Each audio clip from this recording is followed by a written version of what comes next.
Hi, everyone. Welcome back to Current Affairs Unfiltered. I'm your host, Paige Fullman. Today, we're diving into a jam-packed news cycle. Trump's last 2 weeks were predictably full of golfing and also causing mayhem. I'm recording this a little bit early on Tuesday, February 4th, because 1, I'm going out to DC this weekend, and 2, I'm fairly certain that I have RSV and I don't want to wait too long to record where you can start to hear that I'm sick in my voice, and I'm honestly pretty sure you'll be able to hear it a little bit even now. So let's get into it. Just a couple of house cleaning things, or I guess more smaller stories that don't really require a breakdown. At the pro-life summit, Father Calvin Robson finished his remarks by copying Elon's salute, and then he was immediately fired by the Anglican Church and had his license revoked. Also, Selena Gomez got on live and cried about deportations, faced immediate backlash by mostly Republicans, and the White House social media accounts then targeted her, calling her out by name. It is important to keep in mind that she is a private citizen, so for them to target her personally is not good and will go a long way in preventing people from speaking up, especially those with a platform. All right, now into our first story. We're going to talk about Elon Musk's government takeover. Elon Musk was tasked with running the Department of Government Efficiency. This is really not a real department. It was made by executive order. There was no congressional approval to it. And yet he still has this broad, seemingly sweeping power. With this role, he immediately got access to managing government websites and was tasked with upgrading government IT systems. But then, by way of apparently bullying and threatening, he now has access to government payment systems that control over $6 trillion. That is trillion with a T, and includes Social Security, tax refunds, and salaries. The FAA director resigned on January 20th after slapping Elon Musk with safety violations for SpaceX launches and has been operating without a director since. This came in the run-up to the inauguration where Musk was calling for sweeping changes to the FAA and, in my opinion, really force his hand and force him to step down. And now there's just nobody running the organization. Last week, USAID had a shakeup because Musk sought classified material. It is important to note that Elon himself does not have a security clearance as far as anybody is aware. And when nobody would give him said classified material, he fired their security chiefs and put a couple of directors on leave. USAID handles international aid work. Elon then went on to call it money laundering and illegal, and even took to Twitter saying that they are an evil organization. On Monday of this week, they told 10,000 employees to just stay home. Musk has installed allies, loyalists, and former employees at his company who are seemingly drinking the Kool-Aid at the Office of Personnel Management, which is basically HR for government, as well as the General Services Administration, which manages offices and technology. In the worst case, access to these systems by someone like Musk can be used to gather sensitive data as well as surveil government employees. At the least, having loyalists weed through HR documents is weird and scary. Once Elon's cronies were in the Office of Personnel Management, they locked out senior officials from the department systems and then offered a buyout to employees.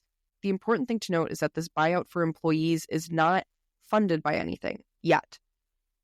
The current funding bill is set to expire in March, and in order to fund these buyouts, they would need to pass a new funding bill that includes appropriating money for these buyouts. Overall, Elon Musk's takeover is scary. People need to stand up. Democrats need to be sounding the alarm bells. It is ridiculously alarming, and it's double alarming and also infuriating that no one in the camp of the opposition is really saying, hey, this is a problem. It's sad, and I think the way I've been trying to rationalize it is, they're waiting for marching orders, which that doesn't mean I think it's right that they're essentially kind of sitting around, but really the only vocal mouthpieces they've had is Bernie Sanders and AOC, which there's nothing wrong with that, but those are two people that they're good at communicating a message, but they are people that can be very polarizing. And so I think they need to get some more moderate people in line and saying something. Donald Trump later came out and said, Elon Musk is doing things that I agree with. And if I didn't agree with it, he wouldn't be doing them. But there's no really clear way at this point to explain who would be limiting him, if there is such a person, and, what exactly he's doing. Because he's kind of moving in secret, kind of moving, in a gray area, and there's really just no clear outline. And the other infuriating thing is Democrats, not really the elected ones, more of the talking heads, have taken the line of, well, nobody voted for Elon. And Republicans are responding in kind and saying, yeah, we did. He was part of Trump camp. Like, I knew what I voted for. Okay, well, that's scary. Why did you vote for the foreign-born person to run things? Anyways, moving on from Elon Musk, Trump is moving to turn Guantanamo Bay into a mass detention center for migrants. Development. This would be one of the most alarming developments in Trump's first days back, and his plan to expand Guantanamo Bay's role, not for suspected terrorists, but for migrants. Guantanamo Bay is a long, infamous detention center, prison, whatever you want to call it, for its human rights abuses. This could soon be repurposed into a mass detention center, which Trump says he wants to be able to hold 30,000 migrants. For reference, and I got this from the Pod Save America guys, the Cook County Jail down the street from me is one of the largest jails in the United States, and that holds 9,000 people. A 30,000 people migrant detention center. First of all, Guantanamo Bay, as it is right now, is not set to hold that many people. And second of all, this is just more money that I thought he was trying to save, which I guess they're going to justify it by saying that they're cutting other things. Whatever.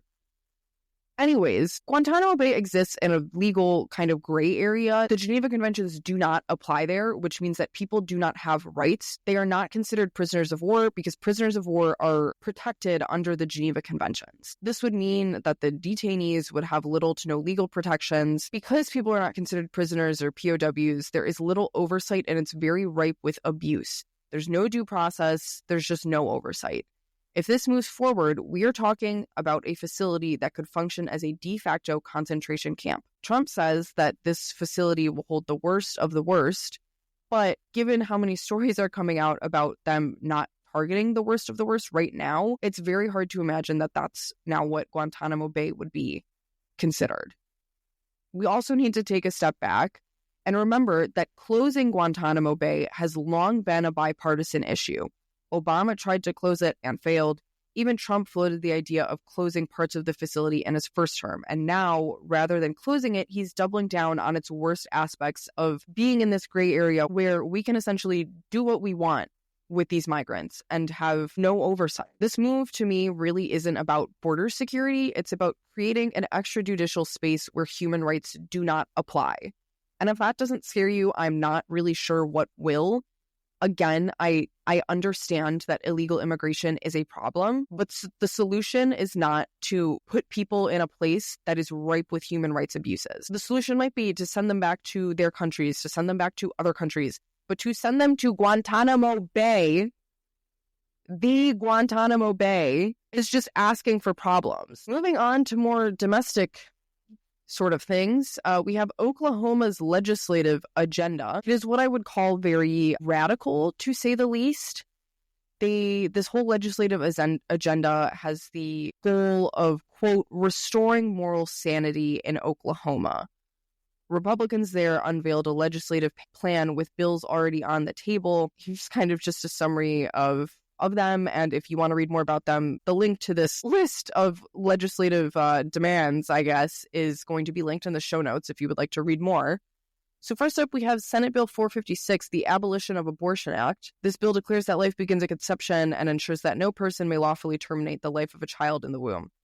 Okay, fine, predictable. Then we have Senate Bill 593, which increases the penalties for child pornography and prohibits pornography in Oklahoma. This one, okay, fine, it raises the penalties for possessing child pornography, but then there's this weird note about just banning pornography in general and making it illegal by a felony. So I'm a little bit confused on if that means if you view porn in Oklahoma that you have the potential to face a felony. Not really sure. I hope they clarify that. Then we have Senate Bill 550, which prohibits drag performances for children. Okay, predictable given the right-wing chaos on that issue. This is where it gets a little bit hands-made tail-y. We have Senate Bill 228, the Covenant Marriage Act. The Covenant Marriage Act would allow for couples in Oklahoma to opt into a covenant marriage based on the traditional understanding of marriage as a binding legal contract with meaningful vows to one another. Covenant marriages would only be able to be dissolved in cases of abuse, adultery, or abandonment. Couples who opt into a covenant marriage would be eligible for a $2,500 tax credit. Okay. Adjacently, we have Senate Bill 829, which prohibits no-fault divorce. This bill would end no-fault divorce in Oklahoma by removing, quote, incompatibility as a justification for divorce. It also establishes that the at-fault parent must pay restitution to the victims of divorce. The victims of divorce would be children, and the restitution would be a trust fund that the children get access to when they turn 18. Scary. No-fault divorce has been shown to lower domestic violence rates as well as lower maternal suicide rates. So it's giving 1950s America, to be honest, where women are trapped in marriages that they can't get out of for whatever reason. Another one is, this one, I'm sure there's some like scary stuff buried in the bill. This one I can get behind. It's Senate Bill 281, the Make Adoption Affordable Again Act.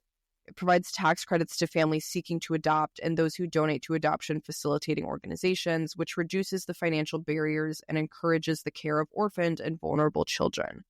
The bill would provide a tax credit of up to $10,000 for individuals and $50,000 for businesses. I'm sure somewhere in there it says, like, this doesn't apply to gay people, but in general, adoption should be more affordable. Then we have Senate Bill 328, the Promote Child Thriving Act. This establishes a $500 tax credit per child for mother and father filing jointly.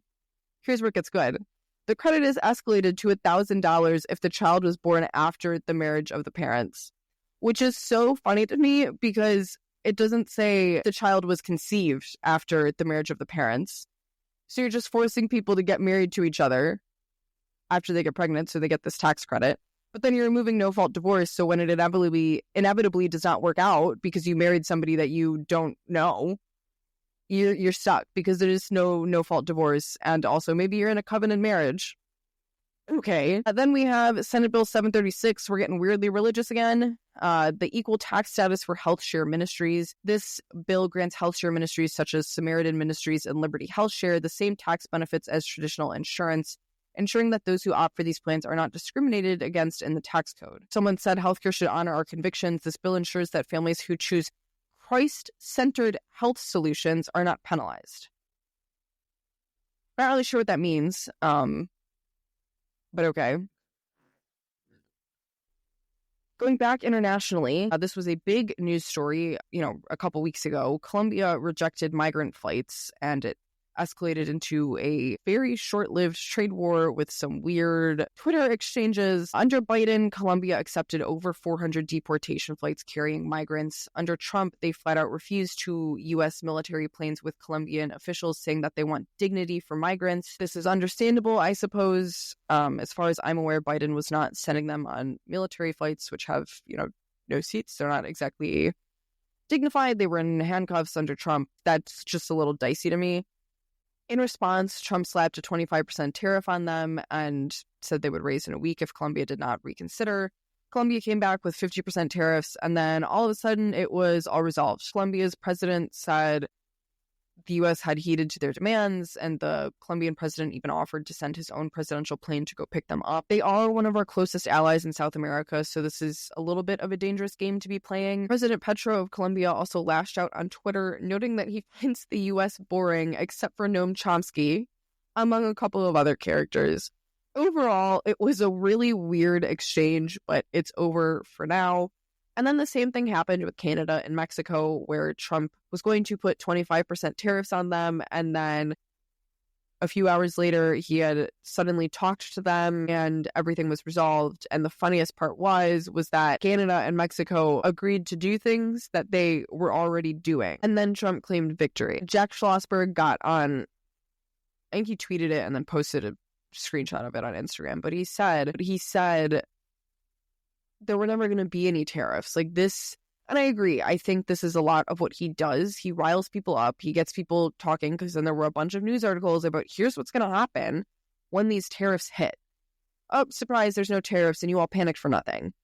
This is so like straight out of his playbook. We should be recognizing it more at this time. So I don't know. When stuff like this happens, I think it's important to take a step back because I think he is smart enough to know like what will hit his supporters, and it's all just it's a dick measuring contest in its essence. On the topic of immigration, I want to address a major misconception that is being peddled by right-wing accounts on Twitter, especially libs of TikTok. This podcast is really just becoming a hate show on libs of TikTok. The misconception is that people think that undocumented migrants have no rights. Spoiler alert, they do.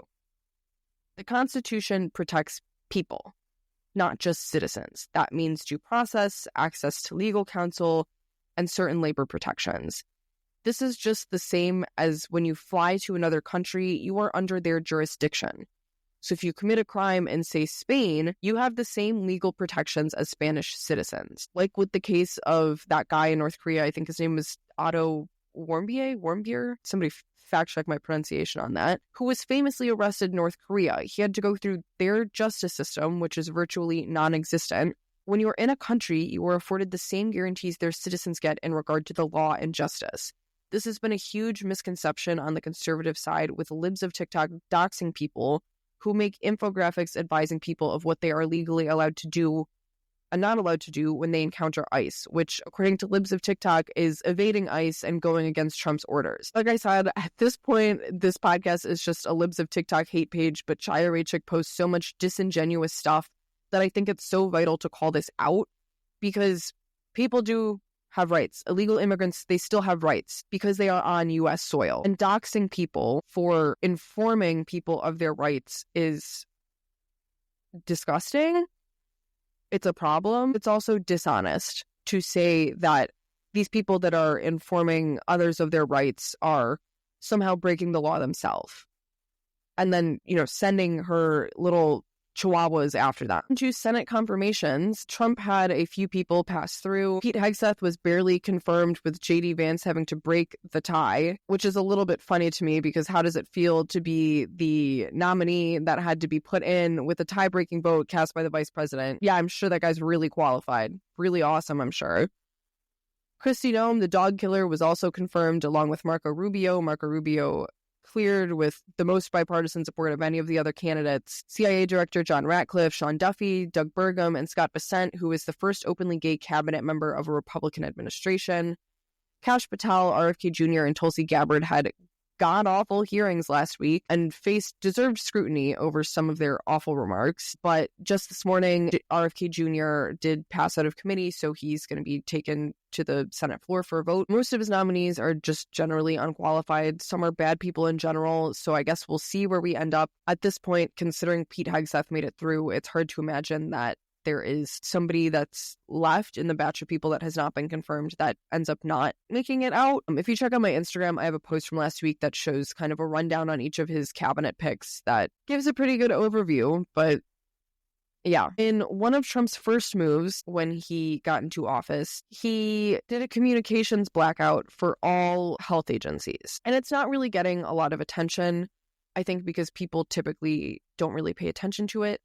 But the one thing that is very important in that blackout is food and drug recalls. That comes from the FDA, and the FDA is included in this blackout. When nobody's communicating with us about food and drug recalls, that includes, like, remember a month ago when the carrots were tainted with listeria or something? I don't even remember. But we knew that because the FDA had released something. This is how crises spiral out of control. When nobody's communicating about what diseases are going around and what food we shouldn't be eating right now, this has the potential to turn into something so big and so bad, and it's really not getting a lot of attention. Moving on to Donald Trump firing investigators, Trump is wasting no time cleaning house at DOJ and FBI and any other oversight-like government agency. He's already firing officials who were involved in investigating him, which, let's be honest, is straight up authoritarian behavior. He's putting people in to investigate what quote what happened in 2020. Spoiler alert, nothing happened in 2020 except that he lost. And he's putting people in to investigate that. But that is not an honest or a genuine move. He's not actually concerned. He wants to discredit what happens going forward. This isn't about revenge. It's about making sure that the next election never happens or never happens in the same way again. It's a little scary. It's this, this goes hand in hand with the loyalty tests, and people are being asked, according to some reports, people are being asked when they had their MAGA revelation, which is just scary because being a civil servant does not mean you serve one president. It means you serve your country, and serving your country is not serving one party. Another story that's been really big that I think has a little bit of a big caveat to it is Idaho calling to ban gay marriage. Idaho passed a resolution which called on SCOTUS to overturn Obergefell v. Hodges. There's been a lot of chatter about this, saying that they went so far as to ban gay marriage in Idaho, but this is not true. A resolution or a memo to SCOTUS, which this is just a letter in which they're asking the Supreme Court to take another look. If this does end up going anywhere and that states actually make moves to ban gay marriage themselves, the far right isn't just rolling back LGBTQ rights in states. They're building a case to overturn nationwide protections. If you do want to read the resolution, I'll have it linked in the show notes, but I do want to make it clear that this is not a law that they are banning gay marriage in Idaho. All this is a fancy letter that says, hey, Supreme Court, we would like you to take a second look. Okay, fine. That's still a little bit egregious, but there's a lot of panic about this right now, and I think that it's panic that is justified, but this is not an explicit rollback of LGBTQ rights. There have always been hateful people and anti-LGBTQ people and anti-gay marriage people. This is just them showing their ugly heads, and nothing has been done yet, but it should still be setting off alarm bells. But I do want to make it clear that nothing has happened. In another flip-flopping Trump story, he put a pause on all federal assistance programs. The rhetoric around this was all about fraud prevention and cutting government waste. But let's be real, it was about dismantling programs altogether. The backlash and effects were quick, and he quickly retracted the order, and it was blocked by judges. His press secretary, 27-year-old Caroline Leavitt, with a snotty attitude, stumbled through trying to defend and deflect everything. It was a really weird 24 hours, and it was clear that they kind of were thinking that this was just going to fly through and everything would be fine, and didn't really have a plan in place. I did feel a little bit bad for Caroline Leavitt because she was trying her best to deflect this onto anyone but Donald Trump. But I do think it's important, even though this was kind of put to rest, that we still keep our eyes and ears open, because they're clearly targeting something, and something big, if they were shutting down all funding. In more corruption news, Senator Bob Menendez has finally been sentenced. He was sentenced to 11 years for corruption after being found with Egyptian gold bars. Okay, weird gift. This is a huge story, not just because of Menendez himself, but because it's another case fueling the both sides are corrupt narrative. Menendez immediately, after being sentenced, got in front of a camera and begged for mercy from Trump, clearly looking for a pardon. Here's the clip. The audio is a little bit wonky, so I'm really hoping it comes through. Welcome to the Southern District of New York, the Wild West of political prosecutions. President Trump is right.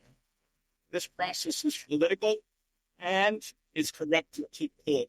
I hope President Trump cleans up the cesspool and restores the integrity to the system. If you didn't catch what he said Trump was right. This process is political and it's corrupted to the core. I hope President Trump cleans up the cesspool and restores the integrity to the system. The man was found with foreign gold bars in his home. So why does every Democrat who gets caught red-handed immediately turns MAGA? Menendez, Eric Adams are both pandering to Trump, and I fear Brandon Johnson, the mayor of Chicago, is next because he was just hiding Gucci bags in a closet. I cannot. Do you think, though, that Republicans do need to take note of the fact that Bob Menendez was sentenced and Democrats didn't immediately stand up and go, that's political persecution? He's the one saying that. Most other Democrats are saying, yeah, you were found with gold bars. You should probably go to jail if you are a senator. In aviation news, a devastating plane crash happened in Washington, D.C., where a civilian aircraft collided with a military helicopter, which killed all 67 people on board both the plane and the helicopter. This was tragic enough on its own, but I don't want to talk about the logistics of the crash. I want to talk about the response that came afterwards. Trump immediately blamed diversity hiring because of course he did. And surprise, surprise, when everything started to come out and the victims' names started to be released, one of the pilots was a minority and one of the helicopter pilots was a woman. This is straight out of his playbook. Take a tragedy, twist it to fit some narrative that he has in his head, and then let his base run with it. The conspiracy theories coming out of this are insane, and I think that everybody needs to take a step back. A lot of the rhetoric that I've been seeing is, well, I'm not a pilot, but that's the problem. You are not a pilot. You don't know how these things work, and this is how conspiracy theories start. Everything is a conspiracy theory when you don't understand how it works. That is how this stuff breeds. The accident was tragic. It had nothing to do with DEI, and all the people coming out anecdotes about how classrooms aren't full or they aren't filling positions need to keep in mind how rigorous the requirements are to be an air traffic controller. No history of mental health problems, which can go so far as to eliminate people that have ever even gone to therapy, as well as 20/20 vision, knocks out probably about half of U.S. adults. This also isn't exactly a career that targets mid-career people, so you really got to catch them young to get them in. As for me, I'm wearing glasses right now, so obviously I wouldn't be able to be an air traffic controller, but that was never even shown to me as a position or as an option. It seems like maybe they aren't doing the outreach that they could be doing to reach people, because that's a pretty cool career. Cushy salary and all that, but I've never talked to somebody and had them be like, yeah, I have dreams of being an air traffic controller. All right, we're going to move on now to the worst Twitter takes of the last couple of weeks. This one was a personal favorite. So back on Trump's first day in office, he got rid of the CBP One app. And what this did was it stopped migrants from congregating at border entrances and just kept the flow more controlled. And it had migrants set up appointments so that they could then show up at their appointment time and be granted asylum or, whatever the next step was. He canceled that. When asked how people can apply for asylum legally now that he canceled all the appointments, Tom Homan, who is the CEO of the border now, said go to the port of entry and do it the legal way. That's what the CBP One app did. It let people do it the legal way, just with an appointment. Anyways, there's another one that I just found annoying. This one is by Chuck Schumer. The popular Democrat playbook right now in regards to talking points and combating what Trump is doing is about prices. It's been really irritating because I'm like, why are we talking about prices when we should be talking about how Elon Musk is staging an internal coup right now? Anyways, Chuck Schumer tweeted, "You're watching the Super Bowl next week. Wait till Trump's tariffs raise your guacamole and beer prices." Chuck, there are bigger problems. When are they going to get that? The whole price thing, the whole economy thing, that was all a farce. People didn't care about prices. They cared about getting the bad guy in office. And Chuck Schumer, whatever intern wrote that tweet, I'm so sorry. Find a different line. Find a different talking point. I can't. Then this one kind of killed me as somebody who knows, people that work in the government, who wanted to work in the government myself for a little bit. Somebody tweeted, "Dear @Doge, have you considered a federal workforce-wide mandatory immediate drug test?" To which Elon Musk says, "Great idea." The gag is that most people that want to go work in the government know that one of the most disqualifying factors is doing drugs. And then the person then goes on to say, this would probably eliminate like half of the federal workforce. The federal workforce does not do drugs, mostly because, before you get your job, you have to be like 5 to 10 years clean from any drug use.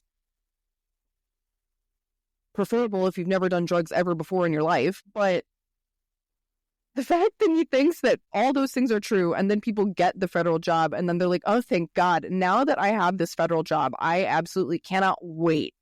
I cannot wait to do a couple lines. Then there was George Santos. I love that guy.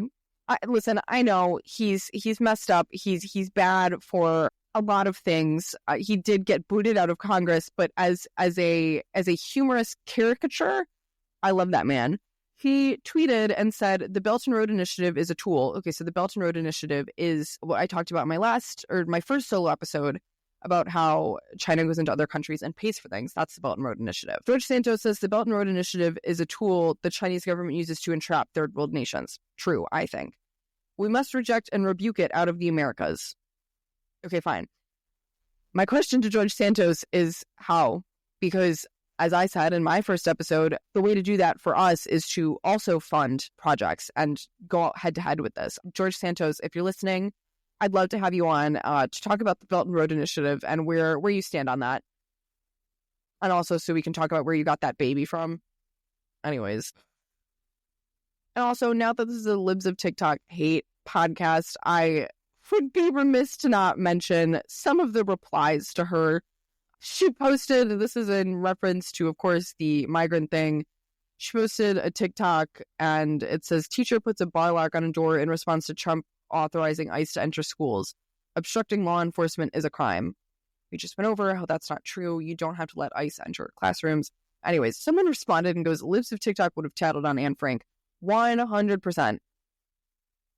If Libs of TikTok is dick riding this hard for the federal government, she would have tattled. The last 2 weeks have been chaos, but it almost feels like manufactured chaos again with we're holding all federal funding. Just kidding. No, we're not. We're putting tariffs on Canada and Mexico. Everybody panics. Just kidding. No, we're not. And there was also protest outside of OPM, I think yesterday, so that would be Monday the 3rd, trying to block Elon Musk's cronies from entering and accessing the information that they are after. And when their names were leaked, Elon Musk threatened to have people arrested for doing something illegal. I'm pretty sure it's not illegal to say somebody works at OPM. I'm not familiar with them. Maybe it is a secretive position. I don't know. But that's still a little horrifying. And it just all feels very manufactured. And I don't say that to sound like a conspiracy theorist, but it all just feels like a game. And that doesn't make it any less scary because, like I've been saying, I think we do have to look at what he does, not what he says. And at this point, what he's doing is saying and creating these big things like the tariffs on Canada and Mexico and like cutting all funding or pausing all funding and then immediately walking it back. And when he does that, Democrats panic, understandably so, because the things that he's threatening to do are big and would cause problems. And then the Republicans cheer. And I think we need to get out of that trap. I do hope that by the next time I release a solo episode, the Democrats will have finally stood up more than just Bernie Sanders and AOC and somebody just does something. I did send letters to both of my senators and my congressperson saying, like, can somebody stand up? One of my senators is Dick Durbin. He's the number 2 Democrat in the Senate. Like, what are you doing? Stand up. Stand up and say something. I don't care if the DNC hasn't given you your marching orders yet or given you your talking points yet. Somebody needs to say something. There is a 5-alarm fire going off, and our leaders are not saying anything. I saw one post of a lady who wrote to Senator Durbin and said essentially the same thing, like, Elon Musk is taking over the government, like, can you do something? And he sent, an intern probably sent just a form letter back. Oh, I'm committed to working across the aisle. Dick, stand up. People need leadership. And I'm hoping and praying that the new DNC leader has a good media strategy up his sleeve, because that is so desperately what we need right now. It's infuriating that they don't really have a plan right now to combat this. And it just feels like, I don't know, like they're waiting for something, and I'm not sure what they're waiting for, because people that are politically engaged and involved are saying this is a problem, and there's no message from leadership, coming down and saying anything. Even if the message was, relax, we've got this. There's no message. Anyways, just some closing thoughts. Those were some closing thoughts, but official closing thoughts are the bigger picture is very unclear. His first weeks back in office are already showing a clear pattern that this isn't just about rolling back Biden-era policies, but this is about dismantling U.S. institutions and consolidating power, undermining international alliances, and setting the stage for a more authoritarian grip on power. If the last few days are any indication, we are in for a rough ride. Although he is like coming at this so hard and so fast that I'm like, well, what's he going to do in a year when like everything's dismantled? Like what happens in a year when there's no education department, there's no USAID, and everything's exactly how he wants it to be? Like, then what do you do then? Just be president then? I don't know. I can't. Oh, God. Thank you for tuning in for today's briefing. If you are enjoying the podcast, be sure to leave a review and share it with a friend. If you have questions, topic suggestions, or just want to say hi, you can find me on social media at Current Affairs Unfiltered Pod on Instagram, or send me an email at currentaffairs.unfilteredpod@gmail.com. I'd love to hear from you. I'll be back next week with a conversation about philosophy where we'll be exploring if we're really talking about the issues or if it's more worth it to examine the broader framing with guest Raphael Holmberg. Until then, stay informed, stay engaged, and get ready for the chaos. I'll see you guys next week.